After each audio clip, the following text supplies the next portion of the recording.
বাচ্চারা যখন মায়ের কাছে কোনো খাবার খাওয়ার জন্য আবদার করে তখন থেকেই মায়ের মনে হয় শান্তিই হয় না যতক্ষণ না পর্যন্ত সেই খাবারটা সন্তানের মুখে তুলে দেওয়া হয়। সো হ্যালো এভরিওয়ান, আসসালামু আলাইকুম। কেমন আছেন সবাই? আলহামদুলিল্লাহ আমরা ভালো আছি। সকালবেলা ঘুম থেকে উঠেই আমি টক দই তৈরি করছি, মানে টক দইটা বাসায় ছিল না। আর গত রাতে আমার ছেলে আমাকে বলেছে, মাম্মি আমার জন্য একটু বিরিয়ানি রান্না করবা প্লিজ, মাম্মি আমাকে একটু বিরিয়ানি রান্না করে দিবা।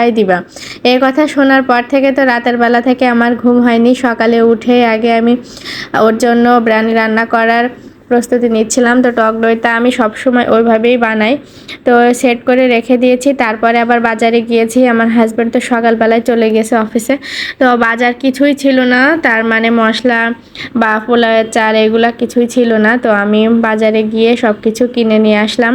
আর কাঁচা বাজারও ছিল না সাথে, তো কাঁচা সবজিও কিছু কিনেছি, যা যা দরকার সেগুলো সবগুলাই আমি কিনে নিয়ে তারপরে বাসা আসছি। কোনো কিছু রান্না করার আগে যদি বাজার না থাকে তাহলে কিন্তু সেদিনটা অনেক কষ্ট হয়ে যায়। বাজার করে নিয়ে তারপরে রান্না করতে গেলে দেরি হয়ে যায়।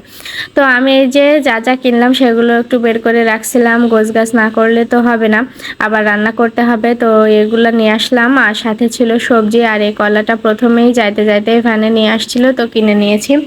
আর এই বাজারগুলো সব কিছু গুছিয়ে রাখছি। রান্না করার আগে এই কাজগুলো অনেক ঝামেলা দেয়, তো সবগুলো গুছিয়ে নিলাম। তারপরে তো আবার ছেলেকে স্কুল থেকে নিয়ে আসতে হবে, মানে খুবই ঝামেলার মধ্যেই ছিলাম আর কি। ছেলেকে স্কুল থেকে নিয়ে দেন আবার রান্না করব, ওদেরকে খাওয়াবো, অনেক ঝামেলা আছে। তো আমি ছেলেকে নিয়ে বাসায় যে চলে এসেছি। ছেলেটা আমার অনেক দুষ্টামি করতে করতে আসে, আর বাসায় এসে তো চেঞ্জ করে ওদেরকে একটু খাইয়ে এক সেকেন্ডের জন্য বসি নাই, সাথে সাথে রান্নাঘরে চলে আসছি। প্রথমে ডিম সিদ্ধ বসিয়ে দিয়েছি, তারপরে তো মাংসটা আগে বের করে রাখছিলাম, সেটা ধুয়ে পরিষ্কার করে মশলা দিয়ে একটু ম্যারিনেট করে রেখে দিব। যদিও আমার একটু সময় থাকেনি হাতে, ম্যারিনেট করে রাখার কোনো সময় ছিল না। আর এই যে টক দইটা সেট করতে দিয়েছিলাম, দেখেন মাশাল্লাহ কতটা সুন্দর হয়েছে। আমি কোনো সময় ওইভাবে কিনে রাখি না, আমার যখন লাগে 2-3 ঘন্টা আগে যদি হাতে সময় থাকে তাহলে কিন্তু অনেক সুন্দর করে বসে দইটা। তো আমার পারফেক্টই হয়েছিল দইটা। আমি কিন্তু পাউডার মিল্ক দিয়েই এই টক দইটা তৈরি করেছি।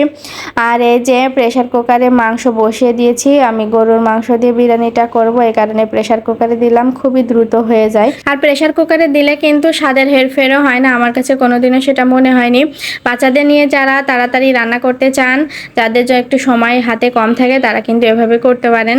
আর মাংসটা আমি একটু নেড়ে কষিয়ে নিলাম, দিয়ে তারপরে কিন্তু ঢাকনা দিয়ে রেখেছি, কয়েকটা ছিটি দিলেই নামিয়ে নেব। আর এপাশে আমি হাঁড়িতে বিরিয়ানিটা রান্না করব, এই জন্য কিছু বেরেস্তা করে নিলাম। প্রথমে পেঁয়াজগুলো ভেজে এখন আমি আলুগুলো ভেজে নিচ্ছি। আর কাচ্চি বিরিয়ানিতে কিন্তু আলু দিলে অনেক ভালো লাগে, অনেকে পছন্দ করে। আমার ছেলে দেখি এখন মোটামুটি ভালোই পছন্দ করে, এই জন্য আমি আলু দিয়েছি। আর এই আলুগুলো ভেজে নিলে একদমই ভাঙে না, আর খেতে মজা হয়, এই কারণে আলুগুলো সুন্দর করে ভেজে নিলাম। আর সেই তেলের ভেতরে কিন্তু আমি পেঁয়াজটা ভেজে নিব, মানে বিরিয়ানির জন্য চালটা ভাজবো, সেই চালটার জন্য যে পেঁয়াজটা দিয়েছি সেটাই দিয়ে দিলাম। আর এক্সট্রা তেল দিই নাই, মানে পর্যাপ্ত তেল ছিল আর কি, এই কারণে পেঁয়াজটা হালকা করে ভাজার পরে আমি চালগুলো দিয়েছি। আর সাথে তো গোটা মশলা দিতেই হয়, তবে খুব বেশি দিই নাই, কারণ বিরিয়ানির সাথে তো মশলা ছিলই, এই কারণে। আর এই চাল ভাজার কাজটাই মনে হয় একটু কঠিন, একটু রেস্ট পাওয়া যায় না, একটানা চালটা ভেজে নিতে হয়, তা না হলে আবার অতটা ভালো হয় না। চাল ভাজার ওপরে কিন্তু বিরিয়ানির ফ্লেভারটা নির্ভর করে। যাই হোক, এই আলুগুলো আমি ভাতের মধ্যেই দিয়ে দিয়েছি, প্রেসার কুকারে দিলে সিদ্ধ হয়ে যেত। আমি যেহেতু প্রেসার কুকারে মাংসটা রান্না করেছি, এই কারণে আমি রান্নাটা একটু অন্যরকম করে করছি, হয়তো বা অনেকের কাছে এটা একটু আলাদা লাগতে পারে। আর একটু দিয়ে দিয়েছি লেবুর রস, যাতে ভাতটা একটু ঝরঝরা হয়। মাংস রান্না করতে বিরিয়ানির মশলাটা দিয়েছিলাম আর অল্প কিছু রেখেছিলাম, সেটা কিন্তু আমি ভাতের মধ্যে দিয়ে দিয়েছি, এতে কিন্তু স্বাদটা অনেক ভালো হয়। ভাতের সাথে যদি একটু দেওয়া হয় তাহলে আমার কাছে মনে হয় একটু ভালোই হয়। আর এই যে মাংস দেওয়ার পরে আমার মনে হচ্ছিল হাঁড়িটা একটু বড় হলে ভালো হতো। আমার বাসায় কিন্তু প্রচুর পাতিল আছে, মানে রান্না করার পাতিল আছে, বাট আমি এত অলস, সেই পাতিলগুলো আমার বের করাও হয় না, রান্না করাও হয় না। আর এই যে ছোট পাতিলে আমি বসিয়ে তো বিপদে পড়ছি, বাট এই সময় তো আর চেঞ্জ করা যাবে না, আর একটু বড় হলে মনে হয় ভালো হতো, এরকম মনে হচ্ছিল। তারপরেও তো আমি আল্লাহ আল্লাহ করতেছি, কখন মানে ভালো যদি না হয় বা যেন পারফেক্ট হয়, এরকম ভাবতেছি আর কি।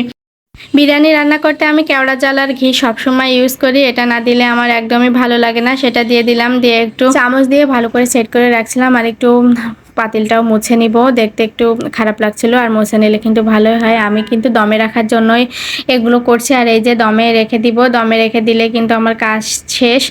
তো বিরিয়ানি রান্নাটা হয়ে গেলে আমি সার্ভ করে নিচ্ছিলাম। দেখেন কতটা ঝরঝরে হয়েছে, মাশাআল্লাহ আলহামদুলিল্লাহ অনেক ভালো হয়েছিল। যেটা মনে করছিলাম, আমি ভাবছিলাম একটু পাতিলটা ছোট হয়ে গিয়েছে, মনে হয় তেমন ভালো হবে না, তো আলহামদুলিল্লাহ ভালো হয়েছে।